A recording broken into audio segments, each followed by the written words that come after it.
Mike Hosking Breakfast, 6 to 9 weekdays on Newstalk ZB. You know, I read an article yesterday about how we need to play in dirt more. It's good for your health. That's why you should sort of ground yourself. You remember the old saying, ground yourself or be grounded. Get your feet in the earth every day. It's good for your health. That's why we love growing our own veggies, of course. One, they're fresh and good for your health. Two, your hands are in the dirt. And three, increasingly, it's assessed that it's the grains and greens that are the best thing you can do for your gut, and your gut is pretty much the key to everything. It's also a lot easier than finding $1.7 billion over 4 years, which is what David Seymour has had to do for Pharmac. Now, Pharmac is modern medicine, of course. Modern medicine is an expensive business, and that's because we don't take our health seriously enough and end up with the mess we have in healthcare generally. We have never been more unwell. Think about it. Never been more unwell in a world where some, anyway, have never been more well, while at the same time living in an age when new information, life-extending, life-saving information has never been more accessible.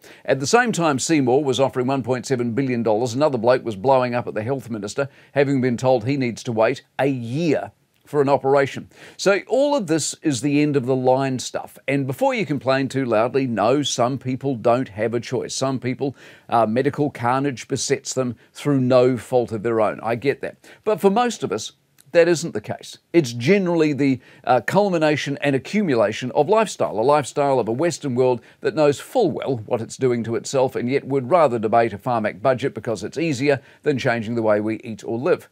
Pharmac's budget is now, if you think about it on that 4-year basis, over $6 billion over 4 years. And the money announced yesterday, which is another $400+ million each and every year over those 4 years, is merely to top up the underfunding which Labor left behind. This doesn't improve things.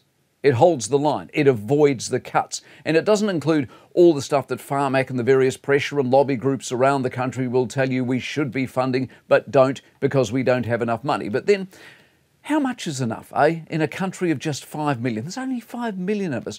When there are more effective answers than Big Pharma, how much is enough? The Mike Hosking Breakfast, 6 to 9 weekdays on Newstalk ZB.